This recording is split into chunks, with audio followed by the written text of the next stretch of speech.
taste is the Pinterest, because they are the best. This is a download from BBC Learning English. To find out more, visit our website. 6-Minute English from BBC Learning English. Hello and welcome to 6-Minute English. I'm Neil. And I'm Alice. Oh, sorry, wait a minute, Neil. I'm just finishing this book. Okay. Last page, nearly there. Oh, fantastic book. Well, I'm glad you enjoyed that. I'm glad you finished your book there, Alice. We are talking about books in today's programme. What was it you're reading there? Oh, no, never mind, Neil. It's not your kind of book. You wouldn't like it. Oh, how do you know? Well, I just think you might read something a little more intellectual. Oh, I see. Well, we are talking about the kind of books people read and what they say about them today. Yes, perhaps you read the works of a famous writer, the classics, Charles Dickens, Shakespeare. People will think you are an intellectual. You can show off by reading these books, the classics. Or perhaps you read popular novels or romantic fiction, a light, easy read. When you go on holiday, maybe to the beach, what kind of books do you read, and what do you read when you're going to work? We're going to hear part of a BBC interview with David Adshead from the Commuter Book Club. A commuter travels to work by bus, train, or, here in London, the tube. A train that goes all over the city, mostly underground. And Alice, as usual, we have a quiz question. Are you ready? Oh, yes, absolutely. Okay, so it's about classic book sales. So these days, are people buying A, more classic books, B, the same number of classic books, or C, fewer classic books than they used to? Oh, that's an interesting one. Tricky to guess, but I'm going to say C, fewer classic books. Okay, well, let's find out the answer at the end of the programme. But now, here is David Adshead from the Commuter Club. What kind of book does he say people usually take with them to the beach? People often think that, traditionally you take a light, easy read for the beach, and on the train you maybe read something very different. If only to show off. Exactly, to appear to others to be more intellectual. But actually what we're finding is that it really comes down to the individual, what they like to read. And actually we've seen this summer a lot of the book sales of summer reads is generally sort of lighter books, easier to get on with, to take away on holiday. But the big retailers have seen a shift, actually. People moving sort of slightly higher brow, taking away more classic books. Sales in that way have increased. David Adshead from the Commuter Book Club there.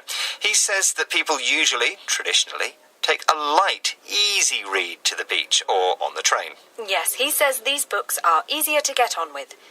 David says that it really comes down to the individual. Each person is different. But he says that there has been a shift, a change in what people read.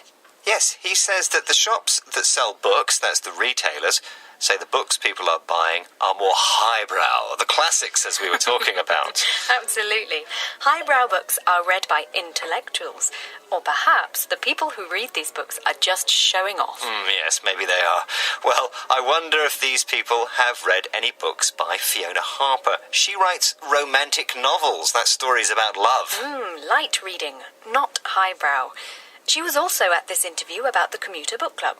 Now, do commuters read her romantic novels on the tube? Well, here is novelist Fiona Harper talking about how she writes her romantic novels. She wants people to not stop reading her stories once they start. She wants them to be hooked. I think when it comes down to most of the time is you just want to write a really good story. Because if you write a good story, then hopefully people are hooked. They'll keep turning the pages. And do you think, do you wonder whether they're reading them on holiday? I mean, presumably they're more likely to read your stuff on holiday than when they're sitting on the tube being looked at by lots of other people. I don't know. Possibly, although with the advent of e-readers, you can read anything you like and no one knows, or on your phone, no one knows what you're reading. Well, that's an important point. That's the author Fiona Harper talking about her romantic novels. So do commuters read her books on the tube? Well, perhaps you don't want others to see you reading that stuff. It can be a bit embarrassing. It shouldn't be, but Fiona says you can also use an e-reader. An e-reader, that's an electronic book. Instead of pages, you read off a screen. Well, if you use an e-reader or tablet, no one knows what you're reading. So perhaps they're reading a romantic novel? No one knows. Okay, let's take a moment to look at some of today's words. Alice. Here they are. Intellectual, show off, the classics, romantic fiction, light read, heavy read, retailers, highbrow, shift, hooked, advent, e-reader. And before we go, the answer to today's quiz question. I asked about classic books. Are people these days buying A, more classic books, B, the same number of classic books, or C, fewer classic books than they used to? Yes, and I said C, fewer classic books. Well, I'm afraid to say, Alice, that you're wrong. Oh, no. I know they're reading more classic books. Oh, excellent. Sales on these books are apparently increasing. Well, that's good to hear. And that's the end of today's 6-Minute English. Please do join us again soon. And keep reading books in English, highbrow classics or a light read. It doesn't matter. It doesn't matter at all. Goodbye. Bye. 6-Minute English from the BBC. This is a download from BBC Learning English. To find out more... My photo taste is the Pinterest because they are the best. Flick to link, a link to flick. Today on the show, Anthropocene. Ideas about the age of humans and the impact we're having on our planet and our future. And that future may depend on a single building, 800 miles from the North Pole. A building entirely closed to the public and empty most of the time. Yeah, well, there have been a lot of stories on the internet, if you believe everything you see on the internet, about what's really, really going on there. Yeah, I bet. Carrie Fowler is the executive director of a group that built and runs this building, which is nestled into a snowy cliffside on a polar island owned by Norway. Around that particular building is almost nothing. In fact, you can't even see most of the building itself. It's underground. But what you can see is this gray concrete wedge just jutting out of the ice. It's very simple, austere, modern-looking wedge with a door on the front of it. So what's inside? Well, once you open the door, you're looking down a very long tunnel, just chiseled out of solid rock, and you go through a set of airlock doors at the end of the tunnel, and then you get hit with a blast of cold air in your face, and what you're looking at are row after row of shelves. It's a room, by the way, that's about 90 feet long and about 30 feet wide and about 15 feet high. It's white. It's spray-on concrete that we put in there to sort of brighten it up. And you're looking at shelves, and on the shelves are boxes. And what's inside the boxes? What's inside is the largest collection of seeds in the world. Seeds? From 850,000 crop varieties, to be exact. Which makes about 500 million seeds. Carrie Fowler explained why there is a building full of frozen seeds on an island off Norway, and what it has to do with the age of humans from the TED stage. I've been fascinated with crop diversity for about 35 years from now, ever since I stumbled across a fairly obscure academic article by a guy named Jack Harlan. And he described the diversity within crops, all the different kinds of wheat and rice and such, as a genetic resource. And he said, this genetic resource, and I'll never forget the words, stands between us and catastrophic starvation on a scale we cannot imagine. What he understood was that biological diversity, crop diversity, is the biological foundation of agriculture. It's the raw material, the stuff of evolution in our agricultural crops, not a trivial matter. And he also understood that indeed a mass extinction was underway in our fields, in our agricultural system.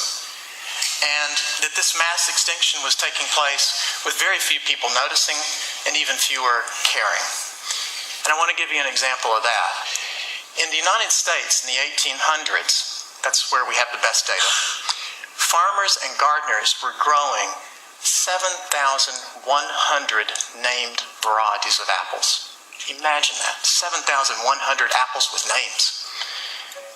Today, 6,800 of those are extinct, no longer to be seen again. Carrie Fowler says we don't just lose diversity when crops disappear, we actually lose adaptability, because many of the crops we eat today, they exist because they were bred with other crops, and in some cases, crops thought to be completely useless to humans, but that contained a key characteristic like immunity to a disease. But the biggest threat to the future of agriculture isn't disease, it's the Anthropocene, our human influence on the planet. And Carrie says, in the future, in some countries, even the coldest growing seasons are going to be hotter than anything crops have ever experienced in the past. Is agriculture adapted to that? I don't know. Can fish play the piano? If agriculture hasn't experienced that, how could it be adapted? South Africa, by 2030, will have a 30% decrease in production of maize because of the climate change already in 2030. 30% decrease of production in the context of increasing population, that's a food crisis. It's global in nature. We will watch children starve to death on TV. Now, you may say that 20 years is a long way off. It's 2 breeding cycles for maize. We have 2 rolls of the dice to get this right. We have to get climate-ready crops in the field, and we have to do that rather quickly. Now, the good news is that we have collected and conserved a great deal of biological diversity, agricultural diversity, mostly in the form of seed, and we put it in seed banks, which is a fancy way of saying a freezer. Unfortunately, these seed banks are located around the world in buildings, and they're vulnerable. And disasters have happened. In recent years, we lost the gene bank, the seed bank in Iraq and Afghanistan. You can guess why.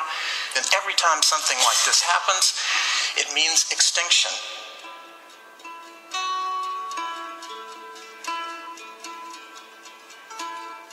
And so to prevent this from happening, Carrie Fowler and a bunch of scientists got together to establish a global seed vault, a vault dedicated to preserving as many crops as possible from around the world.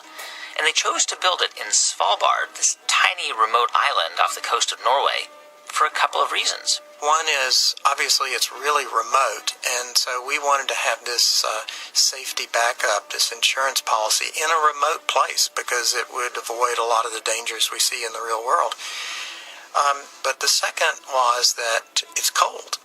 The seeds are frozen at minus 18 Celsius, about the temperature of your kitchen freezer, and they can stay preserved for centuries. So it's like a library of life in the Anthropocene. It is. It's the biggest collection of agriculture-related biodiversity in the world, and when you walk down there, you have to have it has to be a humbling experience, because you're there amidst these seeds, which have made it all the way to the present day. In other words, they've experienced an unbroken, successful chain of evolution to survive this long. And your ancestors and mine were involved in their selection and their care, their development.